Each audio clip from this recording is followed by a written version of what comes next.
No worries. Yeah, I don't think we've ever seen anything like this. These are unprecedented times, my friend.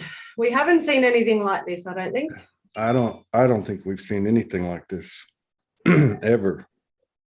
And I know that we say that every time another one comes, but this one is so far out there. Yeah. It's just it's mind-blowing. It's really mind-blowing. So We've just peaked up again. Do you remember my little man looking over the wall? Yeah. I don't know. Speechless, Yeah.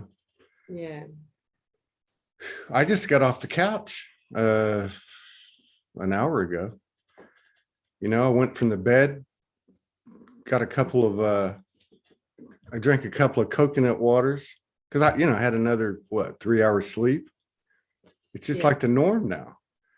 And I drank a couple of coconut waters. I had 2 cups of coffee, and it didn't jolt me at all. And I drink strong coffee. So I was like, what? And then I just started playing with all these people on Facebook. I put up some funny posts and just to try to laugh about it. And I actually did. I laughed for most of 3 hours, and just like, what do you do? The tears are going to come either way. So I'd rather them come through laughter than anything else. But what I did notice is that everybody, really, I mean, pretty much, I'm going to say like 90% of the comments or the people I ran into just sending gifts back and forth or whatever you call those things. Everybody was just saying, holy shiitake mushrooms, right? I mean, it's like the playing field is being leveled.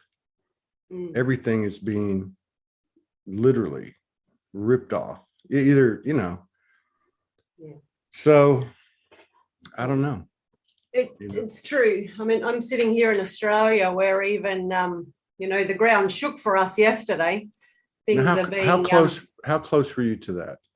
Well, kilometre-wise or travel-wise, I was probably 4.5 hours from Melbourne, 5 hours from Melbourne. Did you feel it? I didn't. My husband, we're in a pretty solid house. Mm-hmm. And my husband and I were both kind of in the bathroom, the most solid place of the house, and we didn't feel a thing. But my daughter, her bed shook, the animals all sat up, and really 4.5. Not shook like poltergeist style, but there were tremors. She felt it. So wow. Yeah, even the earth is shaking to release. And then what? It was centered somewhat in Victoria, wasn't it? Absolutely, yeah, just outside of Melbourne at about 9:15, just before a whole heap more protests were being organized and stymied. And yeah, that's my point, because I saw somebody put up a post and I just happened to see a comment, and somebody made that comment, in regard to what's happening over there. And so somebody said they felt it in Dubbo, New South Wales, right? Oh, Dubbo, I'm sorry. Yeah, I lived in Dubbo. I can't see comments. I don't know who it was. So I just have it on my phone because we're on Zoom, so I can't really see anything. Yeah, wow. So yeah, crazy times everywhere, but it was interesting yesterday. It was a big focus day, and it's funny because we're on slightly different days or times, and I work with numerology quite a bit, sacred geometry, this sort of thing. You've just gone through a huge 9-day, and I've woken up into a 1-day. So you've had a huge ending. And what am I on? What? I'm on. I just know. So I was feeling, I was messaging with Morgan last night. I'm like, man, I feel sick. I was going to get up and do a live. And so, and I actually didn't feel that great. So, but I did get up and do it. I felt like I had to. And I felt pretty good afterwards. But during that, because I never know I kind of know what I was going to say last night, but I don't have any notes or anything. But I started talking about, God, I can't remember exactly how this came up, but it was the 222. Oh, I was reading this lady's post that was pretty interesting. I can't remember her name. I think it was Emily something. But so in that post, she said, during these times of converging timelines and timeline hopping, and she just had a lot of pretty good intel that she really articulated well, that had a lot of resonance. And she mentioned, if you see the 222, then this is like a sign. It's a kind of a heads up. And then I started talking about how I remember back to October, November of 2017. I remember Amanda Lawrence brought it up, and then a few other people over that since that time. The 2222s and the 2121s, any combination of twos and ones. So I get off of the live, and I thought, geez, it's actually a 21 day, 2122, and then here I am sitting the next day, it's a 2222, right? Yeah. And then next year, of course, then I thought, well, yeah, next year is a 2222. So anything with twos and ones in it's going to be. Yeah. But yeah, it's just, what do you do? I mean, what do? You just. Ride with it. And, I like numerology, not so much for the forecasting aspect of it, but for the leveraging of it. If you know what the energy is for the day, it's like, all right, I'm going to use this to manifest with the power of the universe behind me, with the power of that number. So, you sitting in a 9, I must admit, I woke up this morning and I scrolled through the news feed and thought, holy shiitake mushrooms, Todd's been on a bender. I've seen you do post, and I just sent you a little message saying, are you cool for an hour or so? I was fine. It was just the I really wasn't in any I was just making fun, just having fun. And but physically I was not. Physically I was, when you said you want to push it back an hour, I'm like, yes. Yeah. Hopefully I'll be able to walk by then. And I mean that. It's like I felt it coming on last night. It felt like and I had all the normal stuff going through my head, like because last night the temperature dropped. I know you guys use Celsius, but it's been let's say around 75, which I think is around 25 for you, 26. Yeah. And it dropped to 55. Now I have the windows open. I like to have the windows open, and I had to put on, pajamas, pants, and a hoodie.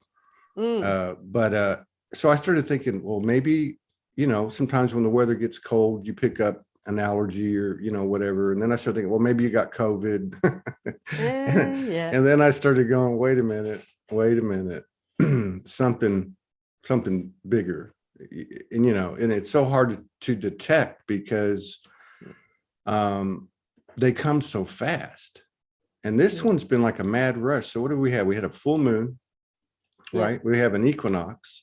We have the 2-1 combinations and the 2-2 combinations. You got a 9. I'm still on the 9, which is completion, and you're on the 1, which is what? New beginnings.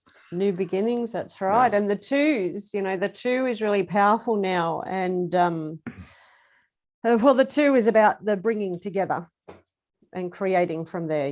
When there's only one, there's only one. You can only have reflection with the 2, and it's amplified in the 2 being more than one into community. The amplification is more. So it's not just about one-on-one relationships. This really is about a shifting in our communities. And we're going into Mercury retrograde as well. So somebody put that keep hanging on. Somebody put that on one of the posts too. Yeah, but with the cycle of numbers, the 1 to 9, it's like a building up, because we're forever in this cycle of just peaking up again, and I go another cycle and peak up and see what's at the end of the next one. And I see it a lot like I got one here, these Tibetan singing bowls, if you've heard them played before, similar to crystal bowls, but with the Tibetan singing bowls, it's you're building up the frequency. You're building up the frequency with each rotation until finally it becomes throbbing resonance. And that's what I see, the buildup of energy to a 9. So if you know what these Tibetan singing bowls sound like, it's near deafening. When you're at the point of that 9 day, the resonance of what's been happening for you in the past 9 days is just so loud, it's about to shatter. And then it disperses and you're ready for your next 1 day. I really feel, I'm definitely a feeling person, a musical person. Everything is a musical note to be played. We're all just one big orchestra, really. Yeah. You were just a frequency in my band that we play occasionally, and yeah. And I think what you said about community, there's I've known people over the last, I don't know, even people that have come on the show that talked about experiences that they've had. I remember somebody came on. It was a lady from Canada. I think her name was Winnie Lou, if I'm not mistaken. If I am, forgive me, Winnie. And but she was talking about how she had gotten called. She sold her house. She went to Morocco because she had hooked up with a Facebook group that was going to have the new community, right? The New Earth community. And she went over there and it wasn't what it was meant, it wasn't what it was presented to be. And I've known other people who have, looked to align with that or tried to align with that, and it hasn't worked. Not that it hasn't been, beneficial, in terms of growth and expansion. You got to try things, in order to get there. But my point is that what you're saying about the 2, where 2 or more gather is, you can't really fake unity. You can't fake oneness. And how can we align to that? Because we know it's coming, because we know it replicates, like say a 5D or 5D plus type of, frequency band, but without getting rid of the crap, and the crap is, for me, it's still something makes me feel uncomfortable. As much as I don't want to do it, I got to look for the equilibrium, because, it's kind of like putting up post and comparing that to, say, talking to people who tell you what you want to hear. That's why, over the years, I've learned not to get caught up in views or likes or, but it's what is, opposite of you. I love Malcolm X, and one of his great quotes, or one of his great philosophies, is that he always educated himself on those that opposed his ideology, so that he could understand him. He said something to the effect of that, listening is not just listening to, are they understanding what you're saying, but are you understanding what they're saying? And that's not an easy thing. It's especially in these energies, because there's so many things being thrown at us. But yeah, I think you're right. The 2, it's coming, and it's all coming. Everything's coming. It's just, how do you lean into it? How do you flow with it? Yeah, for sure. I'll tell you something shortly, because I've so completely lived another cycle of that again just recently. You wrote that to me. We were going to do a show a few days ago, and I'm like, I can't do this show. And you're like, oh, I'm glad, because I think you were typing me a message at the same time, said I'm about to vomit. I was, absolutely. Oh my God, my world had just freaking exploded, which goes along with what you've just been saying. But I just quickly wanted to touch back on that energy of the 2, and as you're saying, really the polar opposites always is where the learning is, and in that reflection.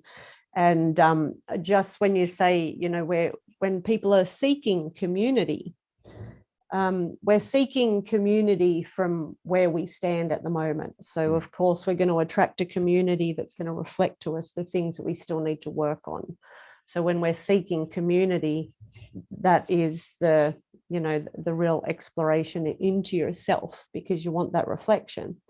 And again, I compare it to music all the time, that, you know, when you're out seeking things, think about the soundtrack that's probably going on in your head. That's quite, you know, it's active. It's a ing kind of word, an action word. And, you know, think about a rock song or classical if you're going to create something, you know, that way. But what I like to see now is, because again, a big thing that I work with is this power versus force. As soon as you push, you're getting resistance. So I try to let the universe breathe me and live in flow. Problems happen when I take control.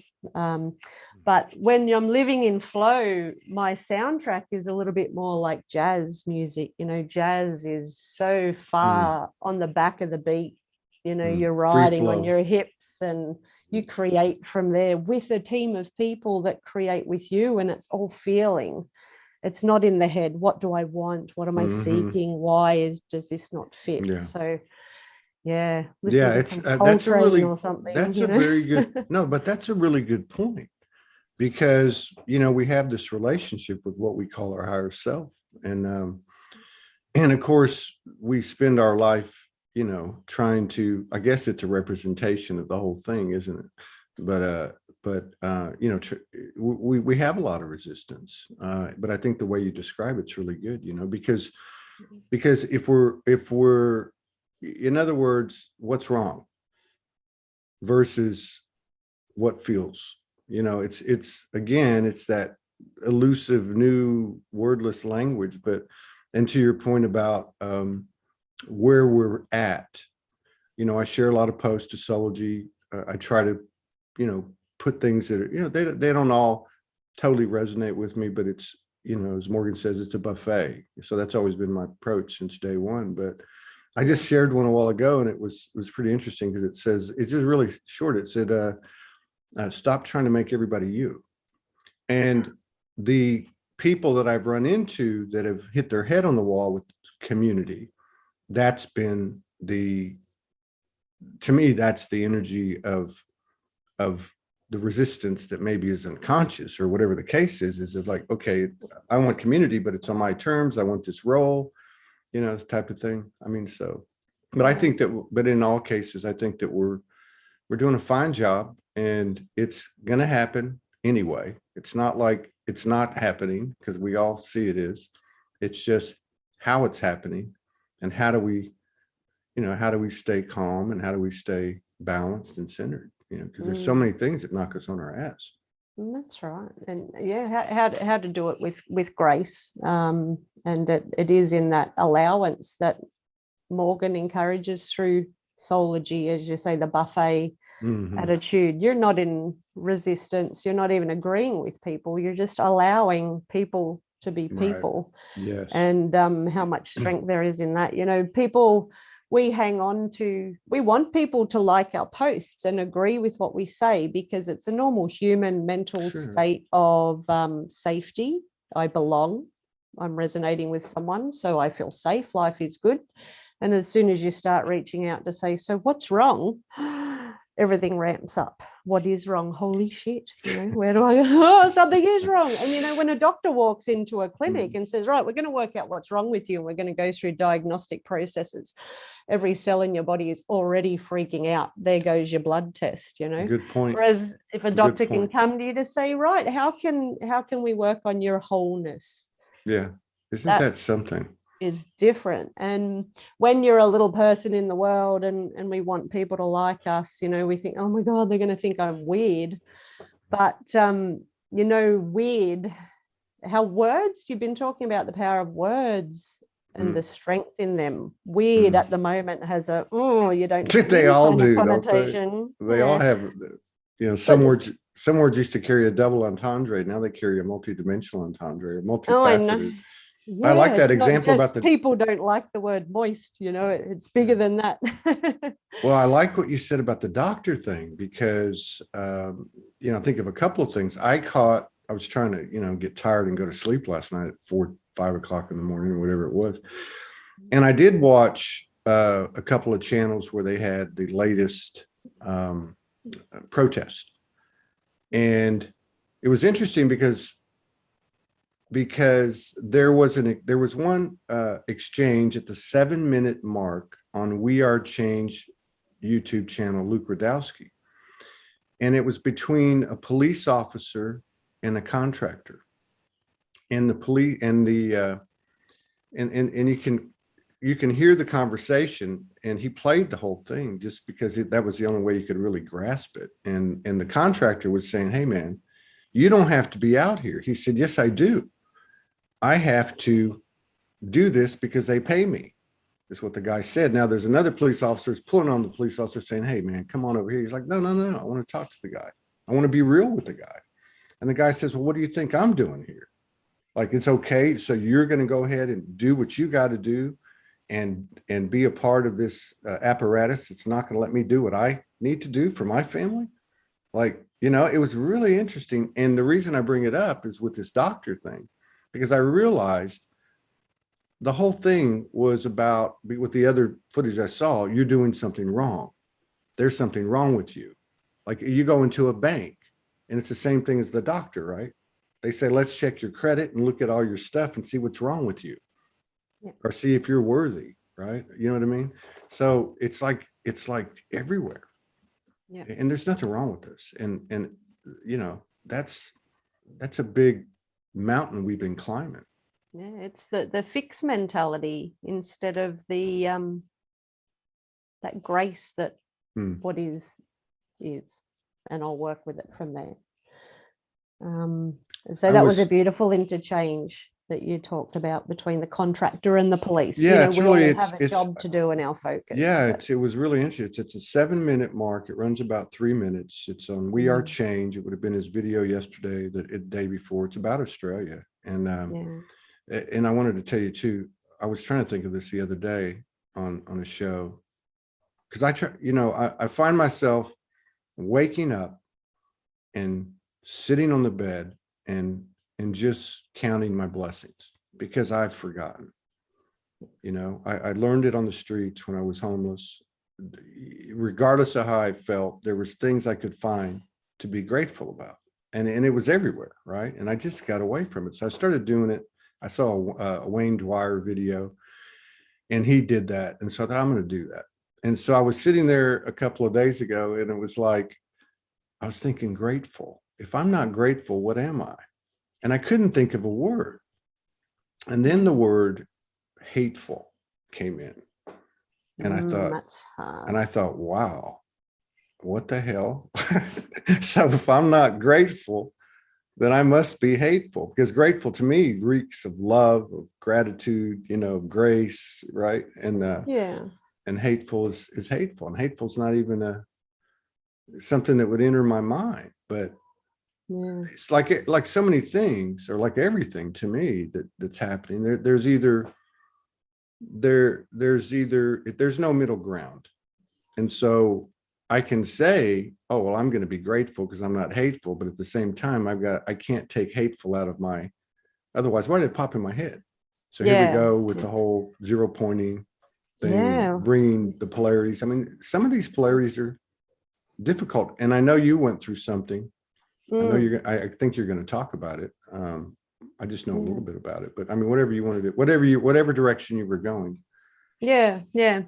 It's funny, how calm we both are at the moment. Whereas, the other day when we were supposed to do this show, there was no way in the world we could have done it unless we were, I thought, I know Todd loves to show up with his ass hanging out, but I don't know, this is too much, Yeah. But that just on that hateful thing too is that is actually a word I don't allow in my house. The kids can swear, they can say the S word and the F word, but they're not allowed to say the H word. The energy in it is just too contracting. But another way of thinking of the opposite of gratitude is, if you don't feel like you have something to be grateful for, is it because you've lost your power in some way? You haven't got control, and you've not been able to come to terms with the fact that you haven't got that control, and it becomes a little bit of the word is escaping me. If you can imagine tolerating something for 40 years in a marriage, it becomes You're not tolerating it anymore. It becomes Oh, something sour. What's the word I'm reaching for? I don't know, I'm not, I mean, this is a great thing. I mean, what you're saying is like, I can't logically follow the connection, but I can feel the resonance of it, right? Yeah. I can feel the resonance of, It's if not the I'm word not, that you hate someone for it. yeah. It's like if my husband got up every morning and didn't make the bed and expected me to make it, and I quietly chewed on that.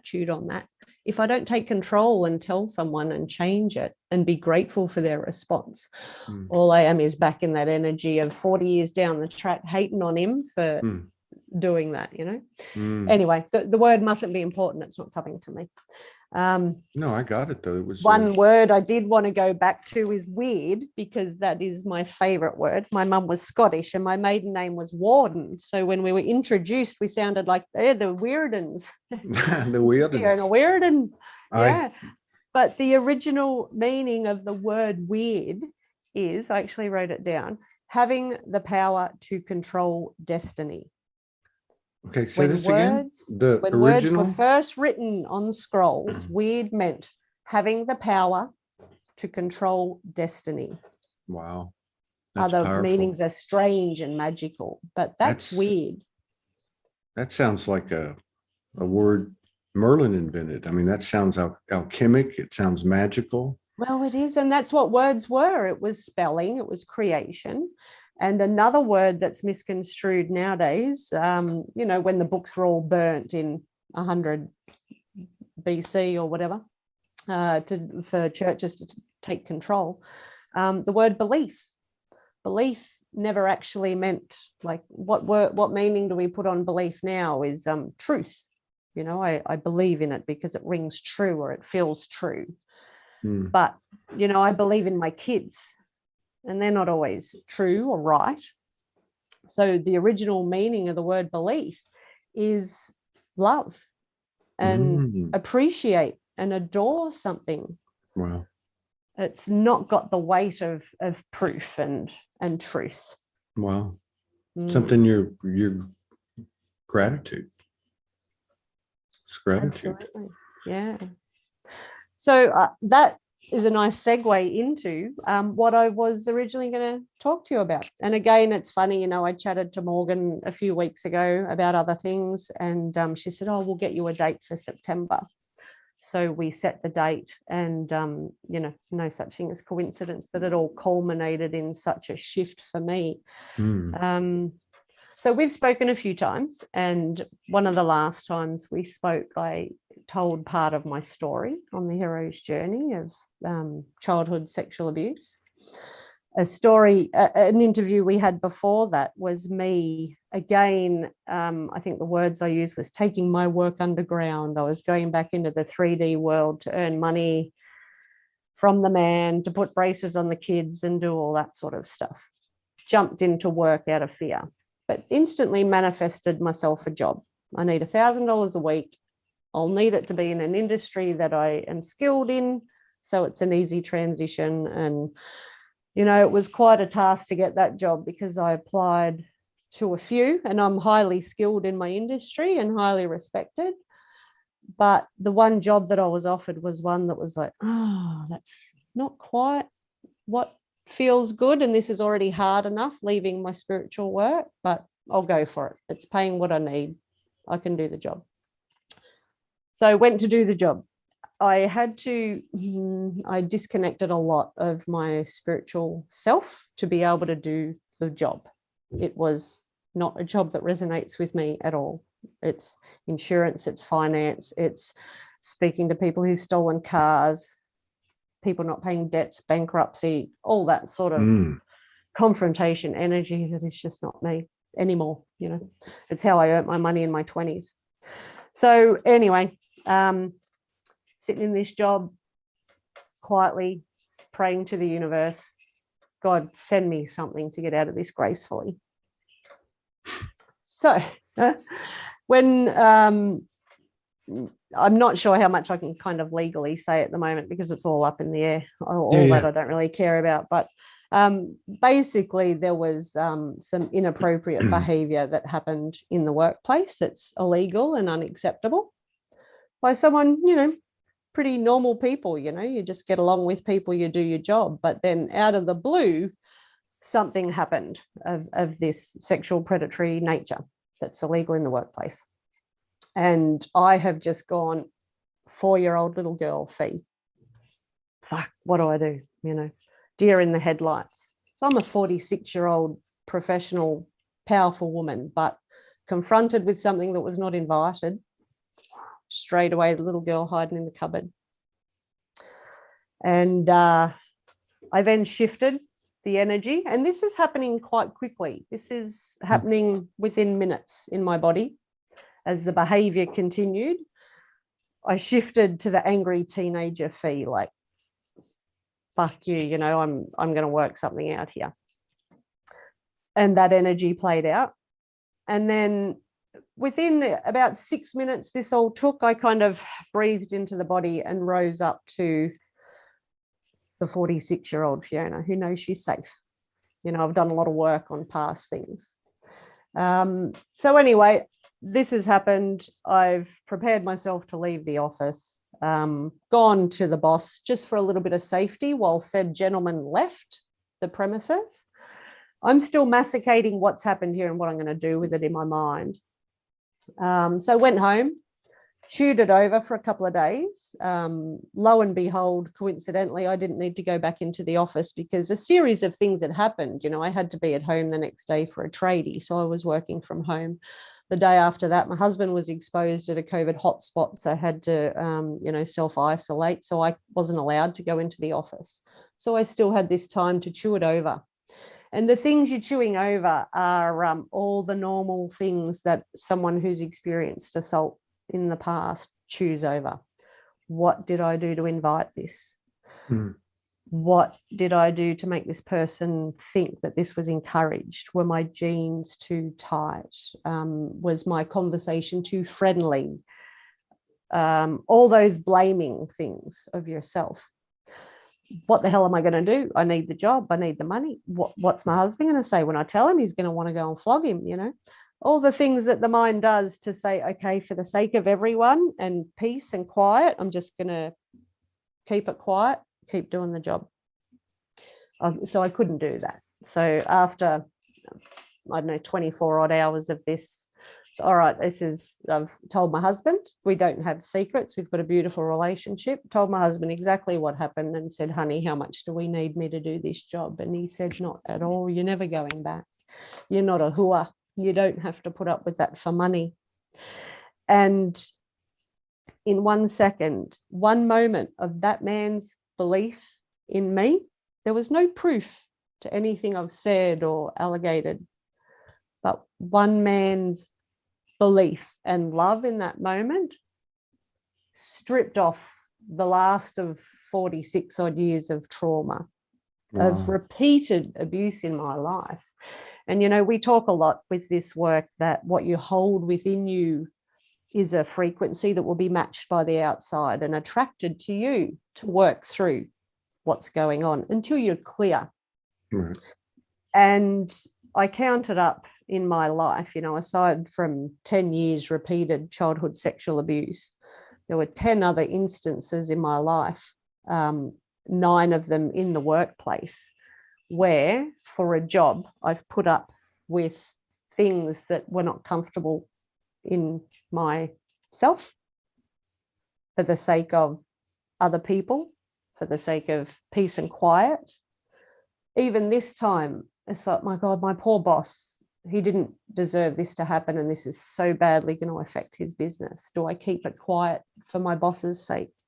Do I keep it quiet for the man's wife and child's sake?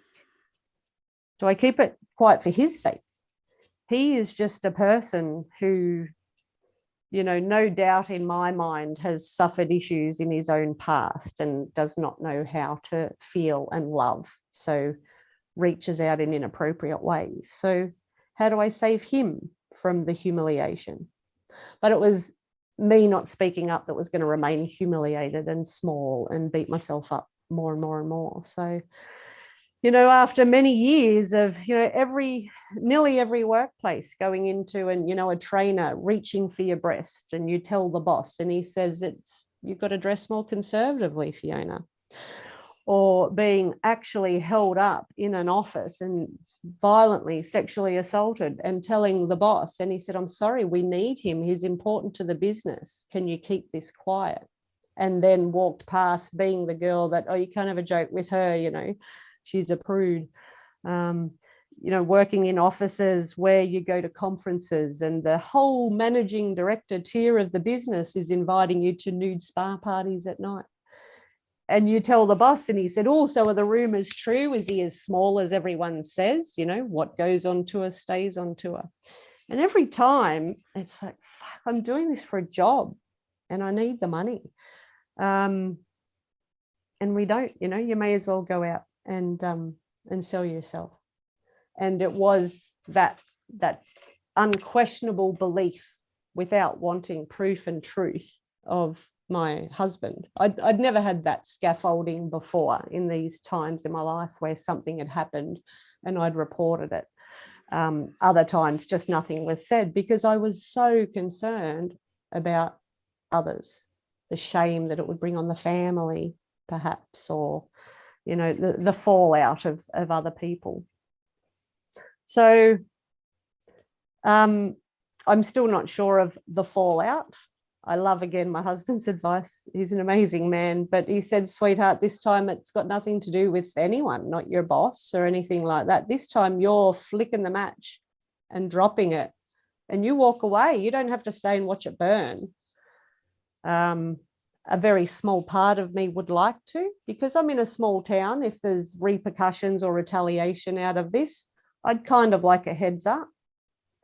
But in focusing forward, I have no control over anything that will happen from the fallout of this, other than how I will deal with myself for the future.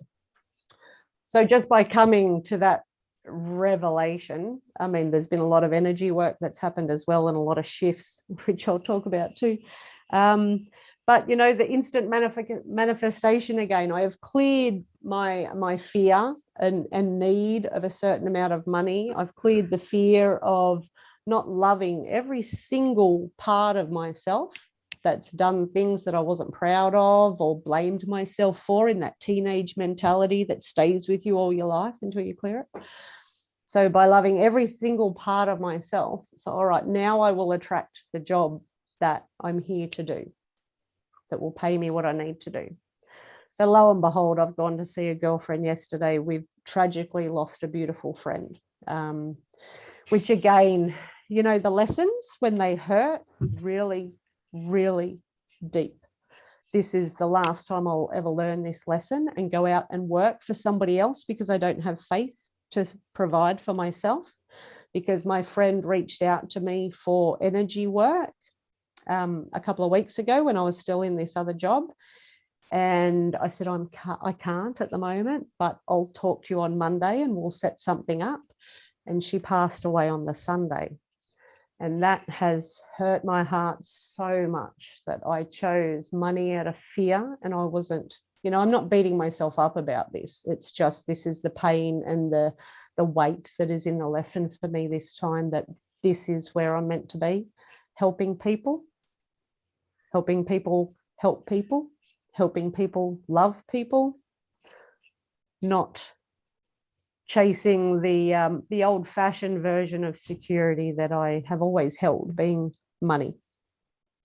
So I've now attracted this job for my beautiful friend that we were mourning together with, caring for her beautiful autistic daughter who's been a client of mine in the past, training my most favorite dog in the whole world to be her care companion animal, in a time frame that suits the family, bringing in an income that pays the bills. And that's the end of that loop. So wow. I've just gone. And very non-traditional too, really. I mean, I'm speaking, of course, of the old paradigm, but you would think you would think with your apparent needs that you would have to deal with, or you would go through the avenue normalcy, which is 8 to 5, or Yeah. Yeah. and here that's a kind of a bittersweet story, but it is.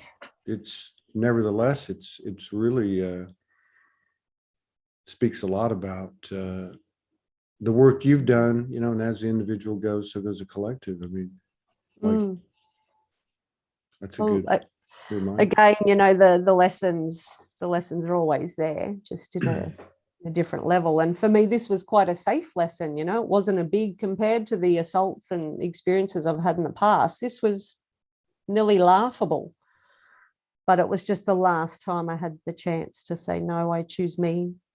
Yeah. And when I choose me, the universe backs me. And will provide from there. So it is a little bit bittersweet. That experience again was a gift. That tragedy was a gift, and perhaps because of the acceleration that we're in these times, it didn't take 5 years of therapy, or the first thing I wanted to do was reach for a whiskey and put on the tracksuit pants and be small and hide myself, get my hair cut, put on weight, all the self-protecting things you do, escape, but I breathed love for me in first, and the process went quicker. It didn't take 5 years of alcoholism. It didn't take 5 months of therapy. It took 5 minutes of love for me and breathing to get through it in that moment, and then to go through it in the next 48 hours or so, finding my number 2, bounce off me. Is this reflection real? Do you feel that this is justified, what I'm saying, that I was treated badly? Just that one little reflection, that's enough to gain your strength and propel you forward. So it's been a gift again, as I say. Yeah, it's a great example for so many things, including like just as you were telling your story, which so many, I don't even want to say just women, so many people, if they really think about it, where we've come from is sending 2 signals out to the universe. One, these are my deepest desires and dreams, and the other, not aligning with, because of our perceived smallness and powerlessness, right? I mean, like this being the only way. I keep using the example of getting over there, right? Like, the government says I can't leave the country, and COVID says you can't do this and that, and I think, well, what options are there? There's a sea, an ocean, there's boats, there's maybe possibilities that I hadn't thought of. I mean, look at what happened to you. I mean, you end up having this, it looks like almost like a lightning bolt came out of nowhere. Yeah. And again, it's like a bittersweet, but I mean, it is. And it's funny how, it feels accidental. And even my husband, he takes what I does with a grain of salt, whatever works. And he just said last night, fuck, this was really a gift. Like, this is the job that you've always wanted, and when I negotiated this work with my friend, it's to say, okay, and I still want 2 days where I'll do my own kinesiology clients. So I'll still see my own clients that way, and I'll do all this other work too. So he's saying, this is your dream job, and it's just fallen in your lap. But it hasn't. It has taken conscious work. Yeah.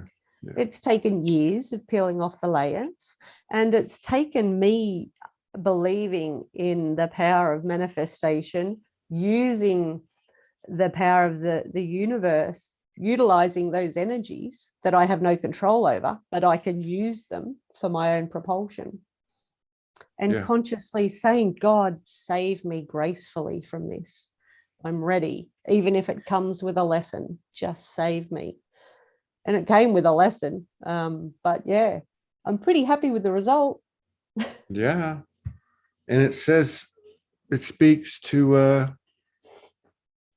what do I want to say here? Like, it speaks to neutralizing or negating victim consciousness and fear programming.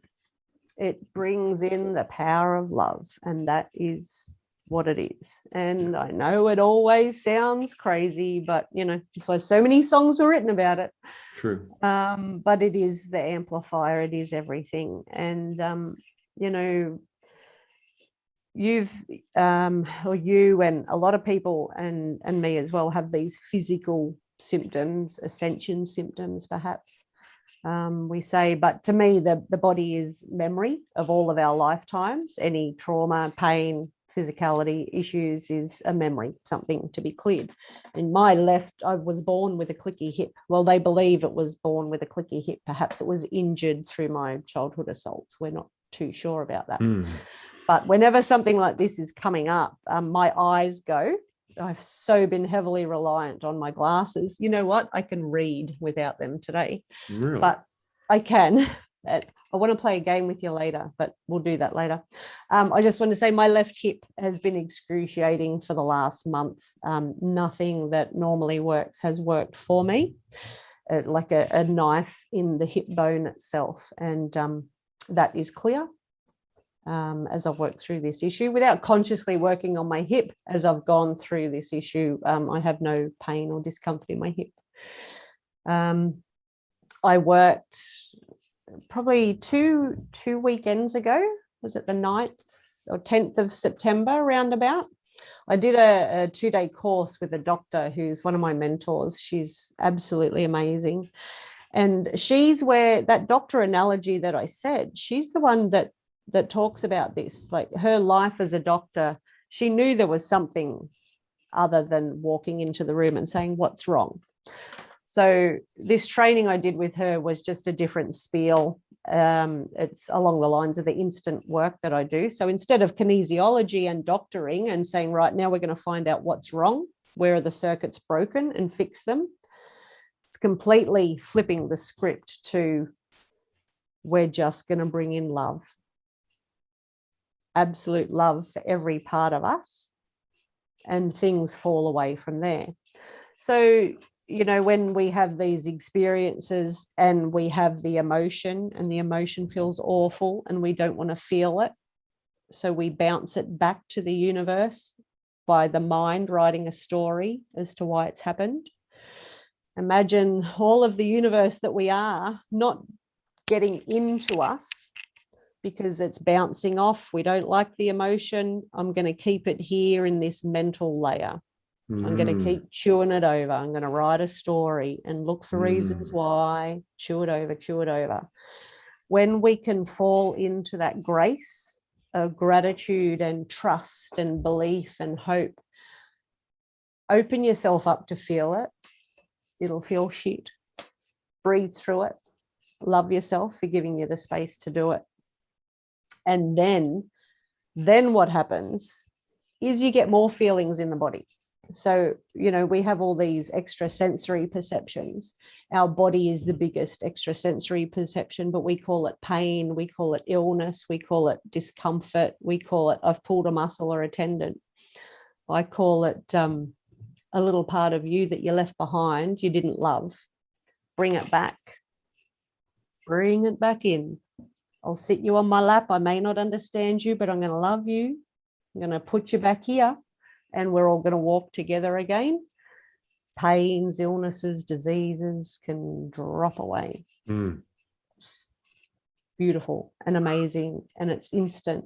And you know what, when we do this work, you know, I talk about muscle testing a lot. A lot of people do muscle testing, mudras. It's like a circuit breaker where the body feels stress. So when I have a client on my table, I'll, you know, have their arm in this position and I'll say, right, is your name Todd? Yes, it is. Is your name Morgan? No, it's not. So I'm looking for the stresses in the body. Is it in Todd's organs, glands, meridians? Okay, which meridian? Central meridian, governing meridian. You know, we're looking for the problem for that. That circuit breaker is felt in every single cell of our body. So when we stop bouncing around in that mental layer, looking for the stories, and we can sense into the body, we feel those yeses and nos in the body. So when I attune my body to a yes, when I want to manifest a job that I wanted, so right, what does this feel like in my body? I'm feeling excitement every day. I'm feeling joy. I'm feeling satisfaction. I'm feeling pride, all those beautiful things. That's a yes in my body. Tune into my body and see what that yes feels like. Tune into your body and see what a no feels like.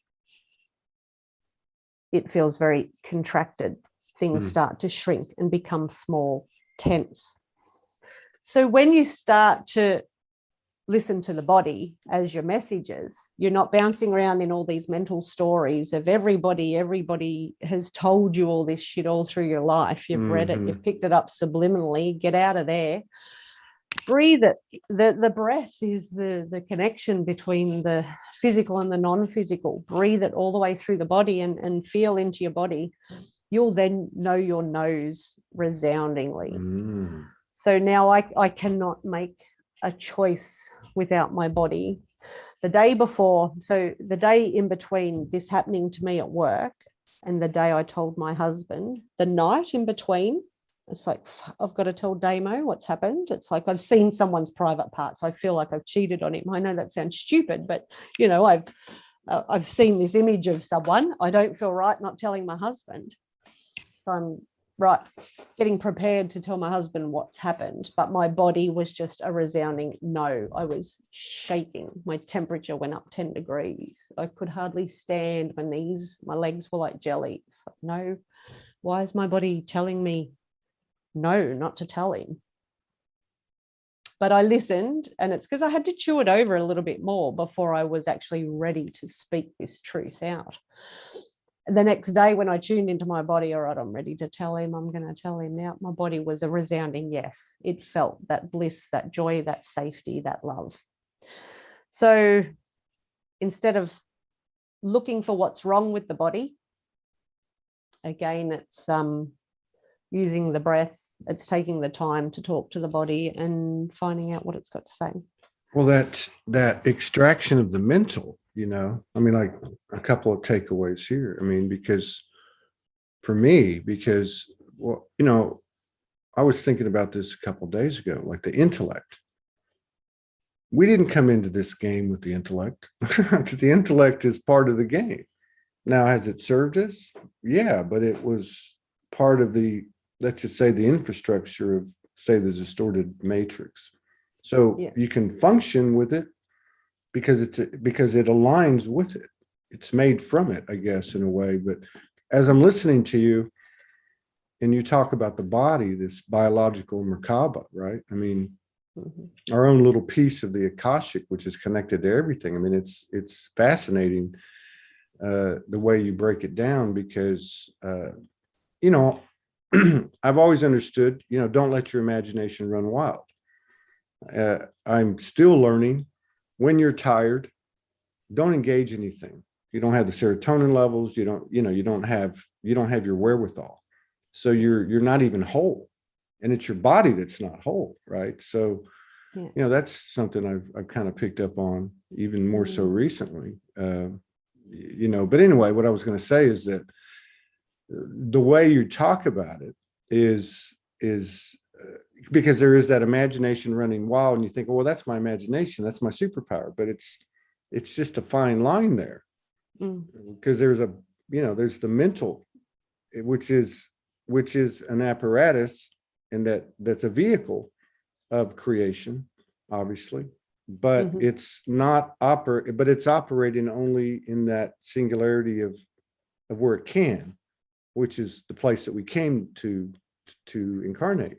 Where the other part is wordless, you know, the imagination, attach it to intuition, to telepathy, and then now we bring the body into it, like the way you're talking about. There is no thinking there. It's almost like a merging, you know, like a meditation merging, the way you talk about it, because there are no words. You ask it questions, yes or no, to bridge it, but you're taking out the mental, I guess, you know, maybe the mental programming, or the mental patterns that have been second nature. And to hear you talk about this now at 46 with all this experience, you know, it's also, to me, it's a very humbling frequency, because one thing that is very clear to me and has been for 10 years, but of course everything takes on a more magnified, you know, one way or the other, whichever direction it's going, is humility. You know, I can't afford not to seek a higher ground of humility. And I guess it's not so much going looking for it, it's moving away from the mental of, oh, I already know that. You know, for example, last night when I was trying to go to sleep at 5 o'clock in the morning, I started watching Franco Di Nicola. Now, this was episode 91, probably almost video 200 since he started this series early 2020. And I don't have the attention span to watch a 2-hour instructional thing, right? Yeah. So I started just laying on the couch and I'm watching it and I'm going, Todd, this is one of your best friends. Why haven't you, you know, I have watched pieces and parts and 15 minutes here and 20 minutes there, you know, but I've never sat and watched the whole thing. So I watched a lot of it. I probably watched an hour, but the important thing was I was having this conversation, you know, the little me and the big me. Yeah. And it was like, why haven't you, just a question, Todd, from the big me, why haven't you watched? Well, because I already know this. And then I would, you know, like on cue, the way the universe works, he starts explaining something. And I may have known it innately, but whatever he said brought me more alignment. And not to mention the alignment I was getting from the from the Come to Jesus meeting with a higher me. But anyway, my point was, as I went through it, now that I can talk in these terms as I'm talking to you, it was the mental part. It was the intellect. Really, it was the ego disguised as the intellect, telling me how smart I was. And now I kind of like came across these unconscious patterns that had become, you know, a part of me that isn't me. And so here's my brother, you know, here's a man who's been dedicated to doing what he's doing for 37 years. And I'm having this experience and I'm going, you know, like, get out of the way. This was presented to you. Why did it pop up on the YouTube at 5 o'clock in the morning? Why are you having this conversation? You know, it just all started to make sense. But again, going back to what you were saying, the you know, the mental exercises in futility, and I realized how fruitless they've become because they're just not holding water anymore. Yeah. You're so right. And, you know, the mind is there for a reason. The mind is there as a tool for creation and manifestation. And these tasks that we set our mind to, and everything else, we know everything. Everything has been before, everything that will be. Everything is in that 0 point moment, all knowledge.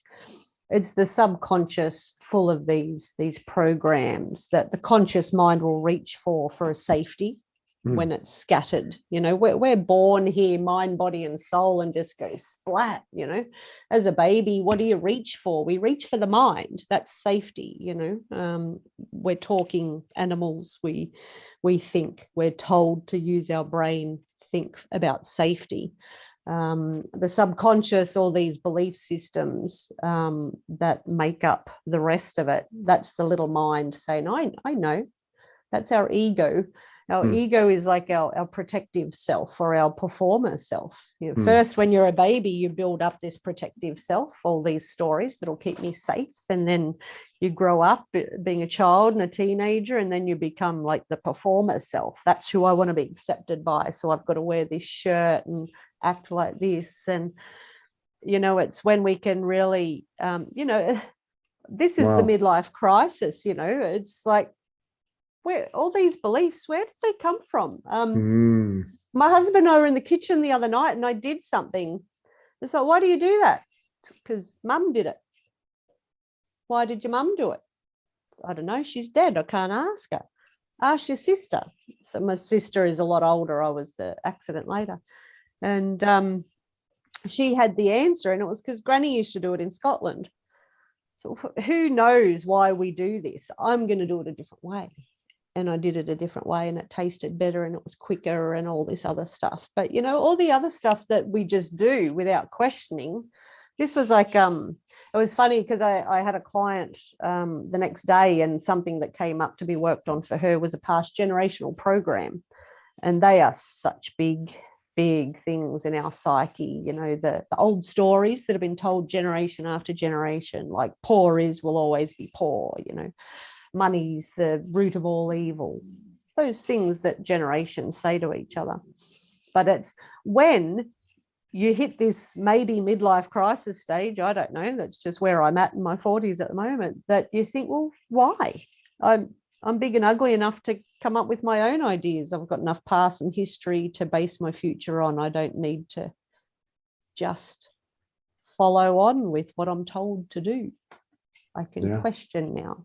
But I question with all of me now, with not my mind, because there's still that teenage Fiona in there saying, they're all fucking assholes and I want to throat punch them all. You know, the little fee in there saying, no, just leave me alone. So, well, this now it's all of me. Yeah. And this reference of the midlife crisis, I mean, I'm inside, my inside's just cracking up because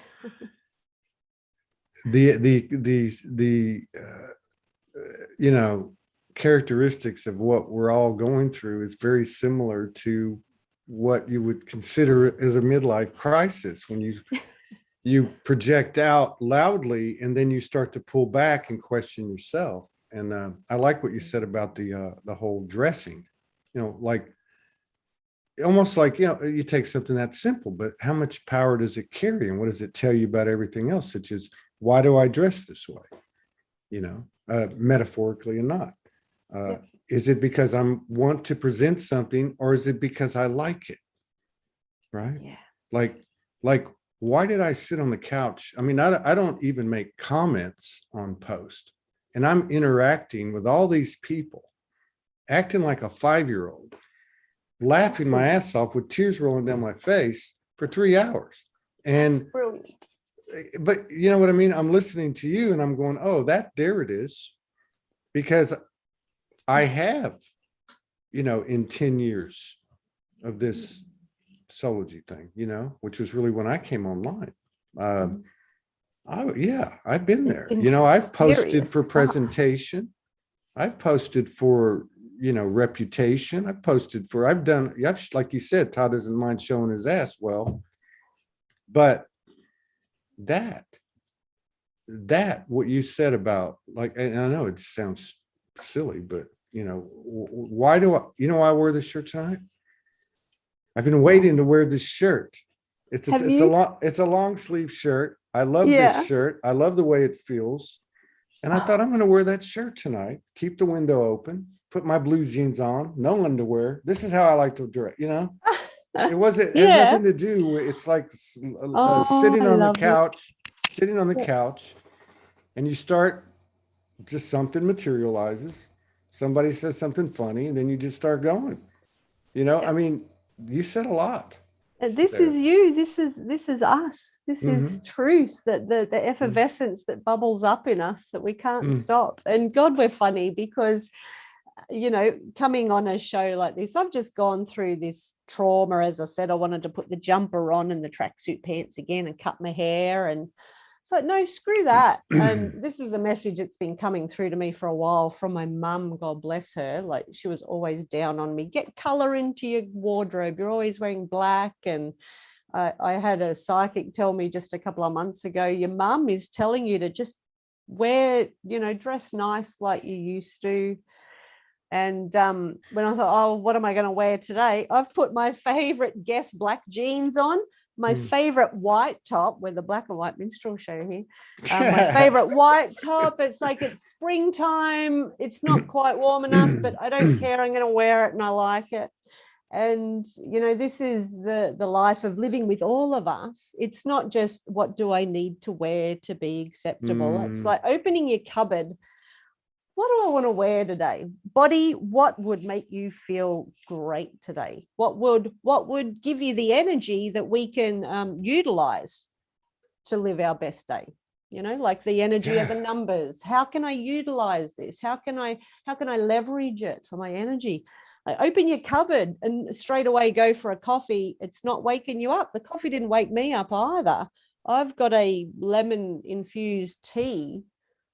The acidity in my cells has pumped up my batteries. That was better than any coffee because I've opened up the cupboard. So body, what do you want? What do you feel like? And I'm so attuned to my body. There's a tiny curl in my tongue or a tiny move forward with my chest, tiny motions that tell me what I'm going to do in this moment. Yeah. But you know, that whole statement, excuse me, of your body is a temple. Now, I'm probably like most people, and I look at that statement my whole life thinking it makes me feel like I'm doing something wrong because I had habits and such, and, you know, took risk and didn't take care of my body in a lot of ways. But, and I'm not saying that shouldn't be considered, because a lot of people know I've been juicing since the middle of June, and it's I don't even know how I would be here, to be honest with you, given all the stuff that's come down, at least my direction. But it's more than that. It's putting on the clothes that you like putting on. As I'm listening to you, music. Yeah, I'm listening to you, everything. And I'm going, like when you made the comment about the acidic content of your body, well, you think, oh, well, I can't drink this and I can drink that, or I can't eat this. And don't ever say can't. I know. Ooh.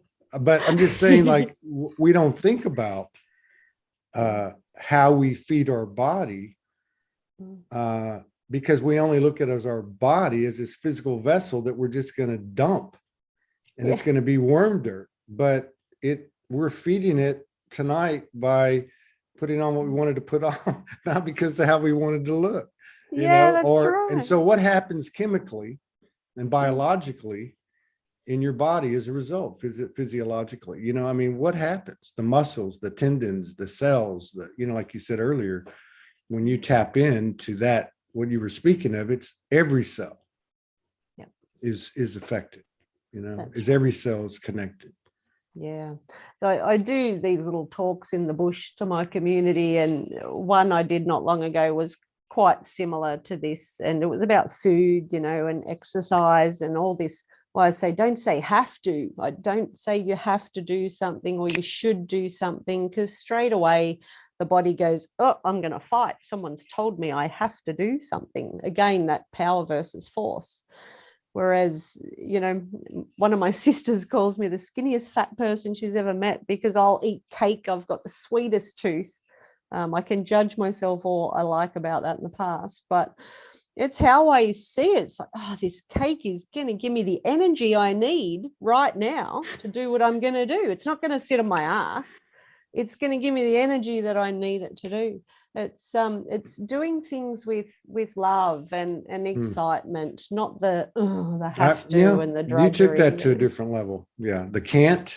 That's I picked my mum up. was Scottish. She'd say, "Don't you call me a can't." So I don't say that word anymore. The subconscious doesn't actually recognize conjunctions. So all it hears is what you say after the don't or can't. So. I picked up some. I've never been a big weightlifter. You know, I got a long, lean torso. I mean, I've had excess weight. Some of it's gone now, but so I went to the store, and I went through it's at Walmart. You know, so they got everything, and I picked up a couple of 20-pound dumbbells. So I said, I'm gonna get up every morning, do my gratitude thing. I'm gonna have some water. have a bit of coffee, and every morning I'm going to do 3 sets of 12 of this and 3 sets of, 3 times with 3 different. And of course I started out like, 1, 2, 3 mornings. And the 4th morning it was, I'll get to it later. But it was the self-defeating aspect that was countering my intention, and quickly caught the energetic potential damage. And I thought, well, what are you going to do with this, Todd? And I thought, well, you know what? So I put a little table behind this wall up here that it's not in the way. I put them on the table, and because I have to walk by the table to come in here and to go into the bathroom. I thought, you know what I'm going to do? I'm just going to do them whenever I want to do them. Yeah. So I'll walk by 4 or 5 times a day, and I'll just give it hell, and then I'll walk away. Now, I don't know if that fits the official format of weightlifting, but you know what? It works for me, and it feels much better, and there's no judgment. Yeah, That's that my is point. it. Taking away the judgment always. And that's, your body knows what to do with it. It's muscle building, it's resistance, it's power versus force, but you're breaking down muscle to rebuild it stronger. So there is a physical reason why you do that with weightlifting. But if you're doing it from the I should and I have to, the body's already fighting you. The body's already pumping out adrenaline. So I'm not happy with this. The hippocampus has reacted, and it's got the cycle of chemicals going through your body. So your muscles are already burnt out before you work on them. That makes sense. Just because of the energy of the should, that makes sense. I didn't you just explained, but because if I think about it, it was drudgery. I had the constriction, I can tell you right now, and it was more difficult to do. In fact, I can do more if I just walk by freestyle and go, hey, I'm going to do 50 of these right now. Yeah. Right. Yeah. And then I'm on my way. Right. Well, There's less. I didn't think, I never would have made that connection. That's ask your body, what do you want to do? Like in this lockdown stuff where we had an hour to exercise. Okay, body, what do you want to do? So I am so freaking angry at this government. I can't believe people voted them in. I'm going to fucking run as hard as I can, and I'm going to go and kick trees.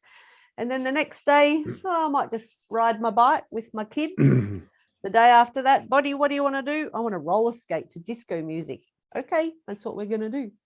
And so, my body is not fighting against any of this. It's just loving it. It's I'm leveraging all that energy. Yeah. The one thing that taught me that is I had an amazing client with lupus, and her mind was full of shoulds. They call lupus the shoulds disease. I should do this. I should be doing that. I shouldn't have done all this other stuff. And every time you say should, the body again contracts. The fascia that's around every muscle and every part of our body contracts. So all of a sudden your body's full of pain and tension. And again, the physiological systems aren't working properly because the body believes it's under threat. It's surviving. It's not thriving anymore. So if anyone can drop the words should, would, I can't, all those things, and just what am I going to do? Just try and think about the words that we're using and how they feel in our body. Yeah, that's a pretty. I never heard that about lupus. I've known people that have had it. It's a devastating. It could just be one of my weird things. I'm not sure. No, but but I guess, all of these, because things are ancestral, this far along the human linear timeline. They got to be rooted in something. We didn't land on the earth and then and be all conditioned and programmed and such. So, that natural nature was, I guess, what we're coming back to. But to think that something could manifest that deeply from a word or 2 or 3 words is pretty in the body. A lot of people, and I said this quite a bit through the year, that that because people were saying it and because I was feeling it, and or they were helping me to understand it, like, you know, you're helping me to understand even more today, that the body was getting louder and louder and louder. And you mentioned the whiskey, you know, and I stopped drinking on June 7th when I left Sedona, and didn't judge it. You know, I just went, you know, I'm gonna go this route. I had a bit of assistance from aspects of myself, but yeah. I'm open to.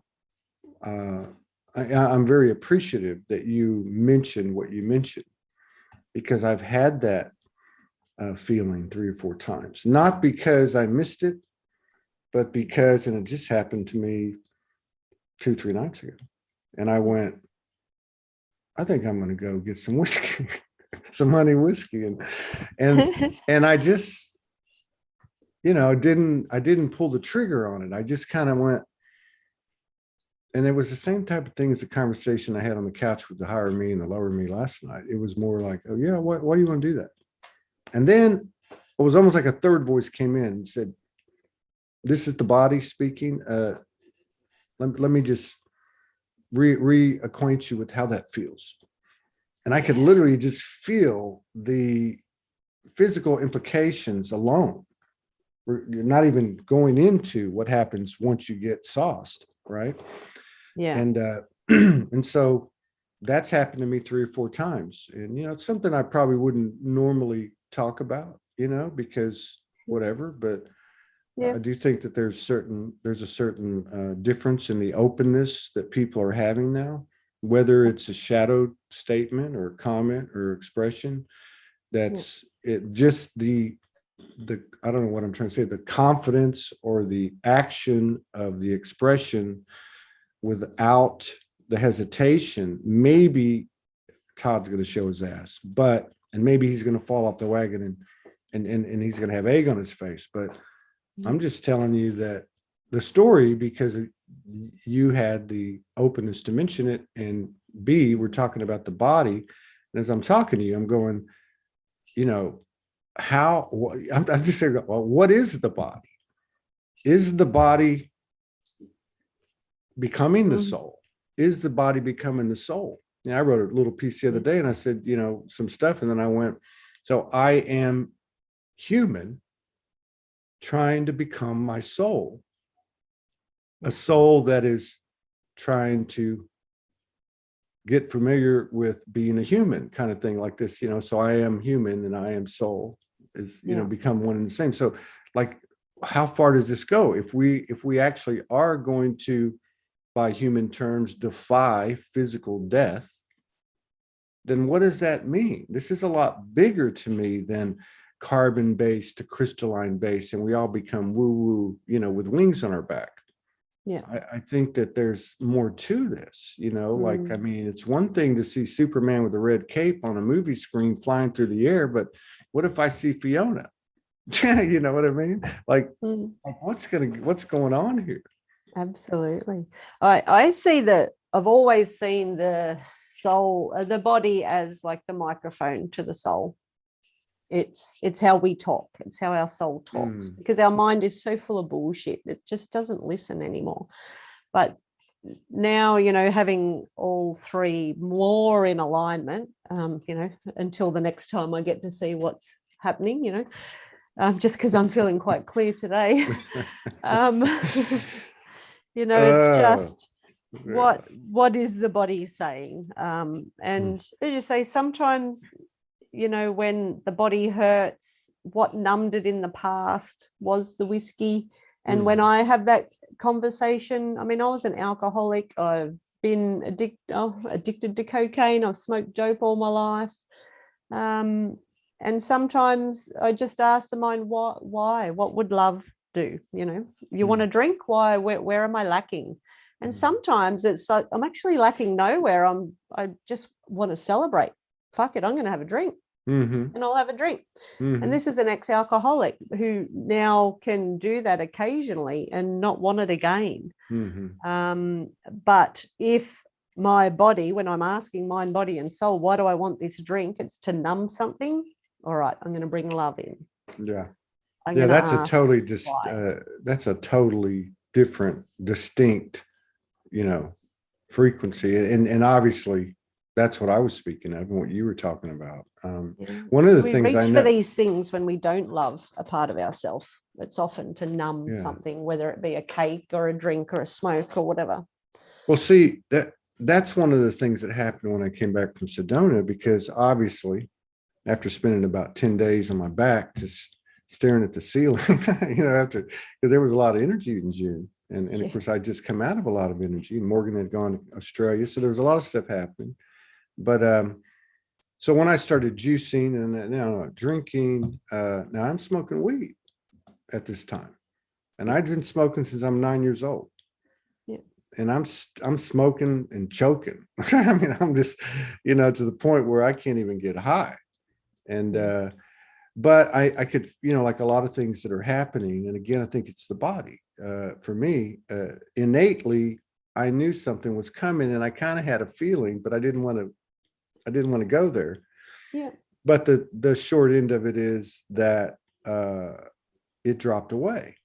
There was no discussion between the higher me and lower me. It just went away. It's gone. And I'm like, I don't smoke weed anymore, but one of the things that I was thinking about between the higher me and the other me, was addictions, and I try not to stigmatize the words, because I realize the words carry a certain meaning given to them by this illusion of a realm or whatever. But I started to hear, so it was no liquor, no beer, no weed. I'm juicing. I'm watching something on TV, which I rarely do now, because that became for lack of a better word, a fatality. It's no longer part of the program. Not that it was ever a big deal for me, but what would happen is I'd get up off the couch unconsciously and start walking to the kitchen to look for something to eat. And so I'd be like, okay, then it would pop in. Why are you doing this? And I think, whoa, okay, wait a second. So now, as an example of let's just say the evolution of Todd and his experiences, I probably juice about 80 to 90%. I might have a stretch of 5 to 6 days where it's juice, coconut water, and water, and a couple of sandwiches, which are avocado, tomato, cilantro, lettuce, on toast. But what I have found is that when I eat something solid, be it hummus and crackers or whatever, it's a much more sensory experience. And if I'm out of alignment, it doesn't taste right. And if I'm in alignment, it tastes like the fucking holy grail. Yeah. And I don't wolf it down. Morgan will tell you, I have a tendency to wolf food down. And I certainly had, what you would call addictive frequencies with eating. I wouldn't have admitted that 3 or 4 months ago because I didn't know it. But the point is that the experience itself tells me all I need to know. And so I might make a sandwich, as an example, a couple of times, take a couple of bites and go, what the hell are you doing? And I just wrap it up in saran paper or feed it to the animals out back. So these, to me, are all great signs, because one of the other things that I really feel is happening is this whole thing about being a responsible, conscious creator, and how human it is, and how the humans, and it's not a discipline, it's just an alignment of thought, word, and action, how the human is dictating it all, for better or for worse. Free will is a superpower when used properly. And I think these silly examples, or at least coming from my end, with the food and with the other things, actually speak to to the reality of it, the evolution of it, and the power of it. That's right. We can't be out in the ethereals forever, and this is the vehicle we have chosen to drive the universe in this lifetime. So to listen to it without the judgment, and as you say, it's beautiful. I love how you say when you're in alignment, it tastes fucking beautiful, and it does. And when you are in alignment, everything is beautiful, because the mind is not telling you you're not safe. And you say with addictions, and we'll often say, well, we've been programmed to say we have addictive personalities. Everybody has addictions, and the weight again in the word addictions is way too heavy. It's not the right word. No doubt. It's just our safety thing, and I just say you're like a pinball going around the penny game. Like, I'm not going to watch TV because I'm addicted to that. I'll go and get some food. I can't have a smoke. You're just bouncing around. Can't have, I've got a good friend that quit smoking, and this has been going on like a year and a half. Yeah. And but they smoked the the electronic cigarette. Vape. Yeah. The vape. And they vape like it's, it looks like London. Yeah. And so, and that was another thing that happened too, as I was talking about the trips into the unconscious trips, just you find myself in the kitchen going, what am I doing here? Is to go from one to another. It's just, for me anyway, it's been a real eye-opener. It's been soft. It hasn't been I really do try to be conscious about judging myself. But yeah, that's just been it. And again, and then to think about, and of course I'm speaking from my own perspective, but all I got to do is look at your past 10 days or 2 weeks and everybody else's comments today on the funny post. We're doing all this in the middle, like literally in the eye of this hurricane. So we have all this crazy, it's like Dorothy in the Wizard of Oz, and the barns flying around you, and the tornado and the cow, and you know what I mean? And all this stuff is flying around, yet we're doing all of this at the same time. Yeah. That's so cool. That's pretty cool. Yeah, that's pretty cool. So it's so funny. Yeah, we're sitting here having a great time, giggling and sipping tea. And if I go out there and put the news on, China wants to bomb Australia, and now France does too, and there's COVID, and there's all this other stuff. Over a submarine.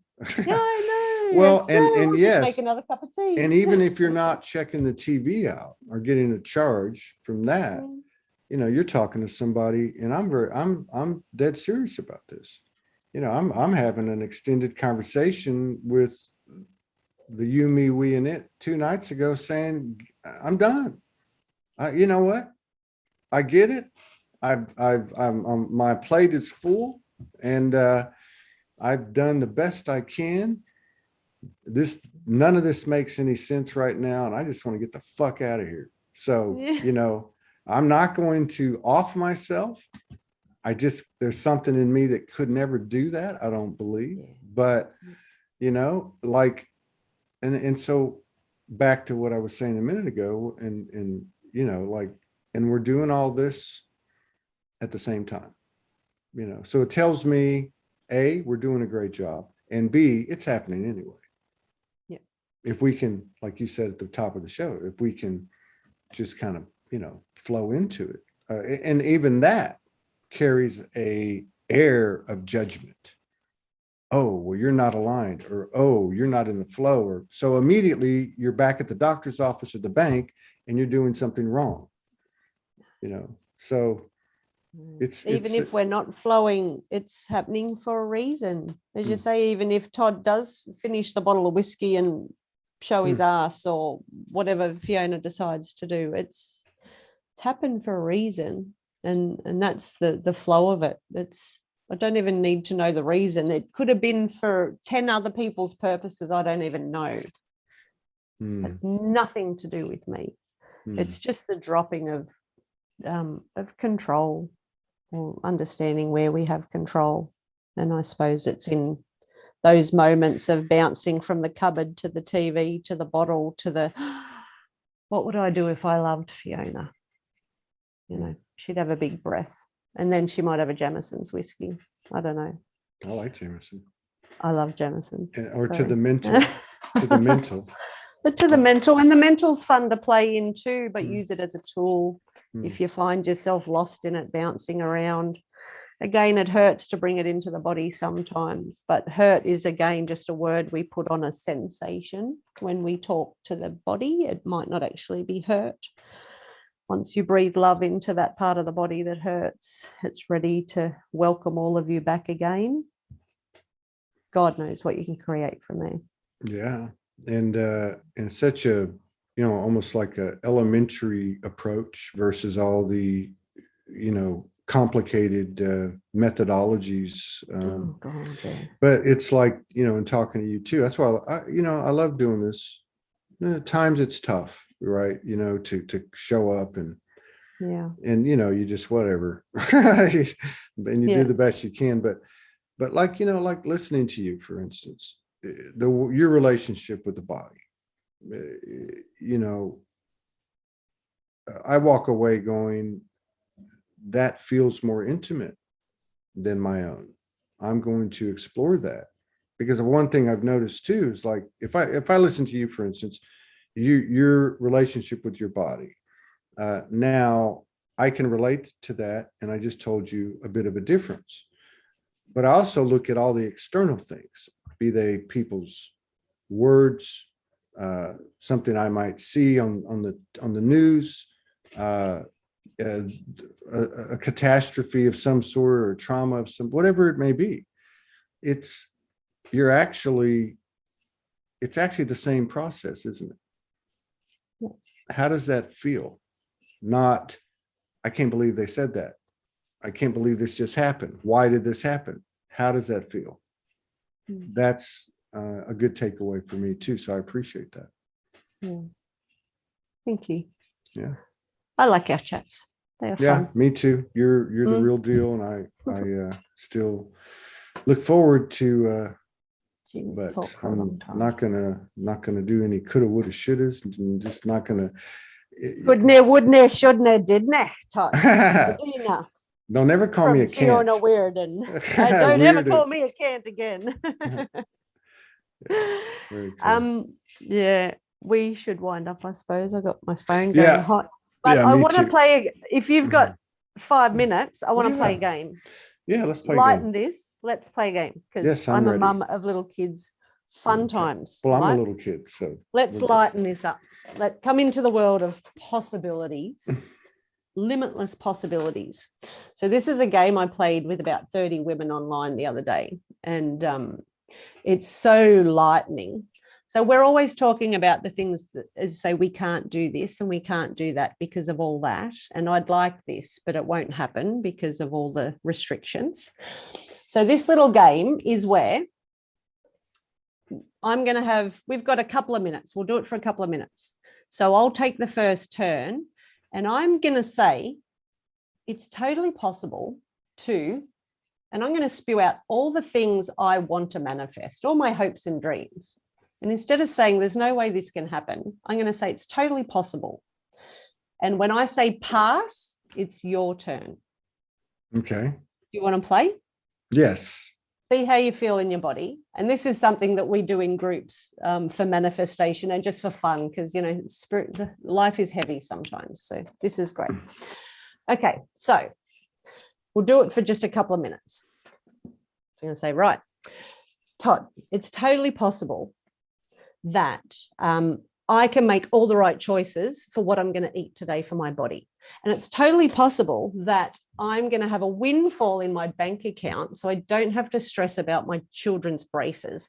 And Todd, it's totally possible that I'm going to go and have the best time today on my roller skates and not fall over. It's totally possible that I can wear whatever the hell I want and not care what anyone says. It is totally possible that I make all the right choices for what I put into my body today.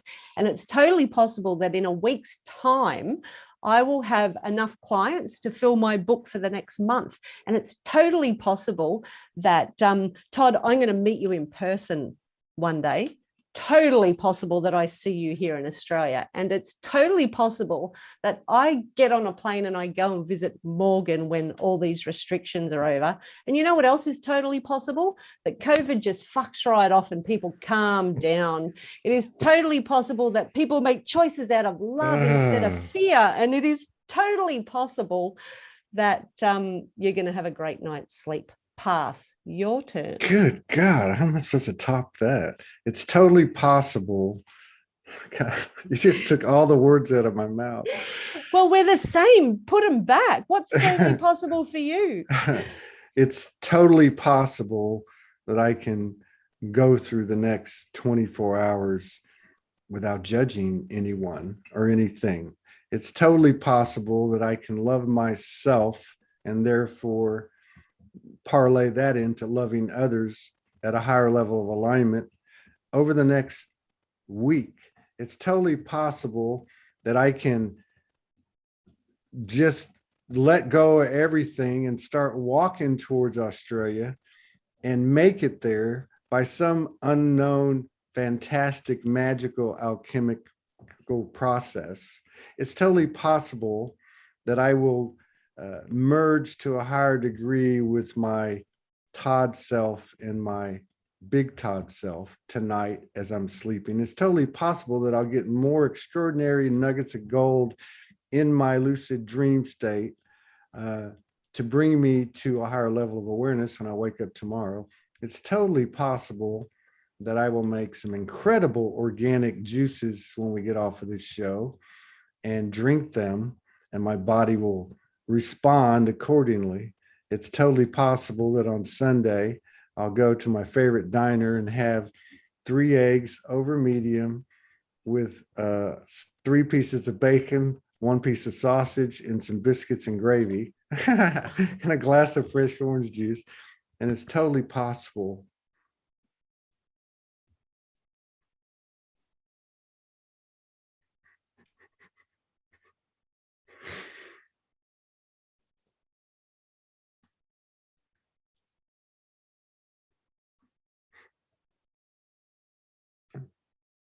that I'll hold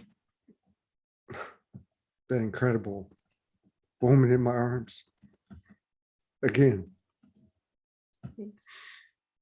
It is possible. It's even probable. You know what, Todd? We're in a reunion now. It's 2 years down the track. And Todd, remember when you told me it was totally possible that you would come to Australia in some unknown way and hold Morgan in your arms? 2 years later, you're holding her. That was totally possible. And remember when you told me that you would see all the wisdoms in the people and feel the love and work on yourself? 2 years down the track, you've done it. You've done it. And I'm grateful that you told me 2 years ago how totally possible it was for you. And, you know, 2 years ago, when I told you it was totally possible that I could do all those things too, they happened and more happened, even more. More than we thought was totally possible happened. Just You believe. Yeah. I can't. I didn't see I'm that sorry. coming. I didn't see that coming. It came on like a flash. But I'm sorry. no, there's That nothing happens to be occasionally when we play that game. Oh, you didn't tell me hopes that. and the dreams are so solid in you. Yeah, I But didn't know. everything is possible. Absolutely. You are, God. If you need a sponsor to immigrate to Australia, I'm your girl. No, I'm not even, I can't even think right now. That was just like, so much for all the spit and polish and the overproduction. Well, we've always been raw. So anyway, yeah, well, this is what it's all about, you know. I mean, it's just about being real, I guess. I don't know what the hell you call it, but that's it. This is us. This is yeah, thank heart you. to heart. I mean, thank you from the bottom of my heart. I feel Bless like you, Todd. something just got, you know, I don't know how to explain. I can't. I'm just going. It's a powerful game. Play it daily. Play it with yourself in the mirror. Yeah. When you walk up, G up with Morgan every Sunday. Play the game of possibilities. It's totally possible. Yeah, it's totally possible. I'm going to go buy some Kleenex. Who knows? I might need them tomorrow. or the next or tonight or whatever. Thank you. I love you very much, and love you, I'm brother. really happy to have this discussion, and I'm happy for you for what's happened in your recent few days, and all blessings to you and your beautiful family. Thank And you. everybody else. I'll see y'all later. Love to all of you. All right. Take care.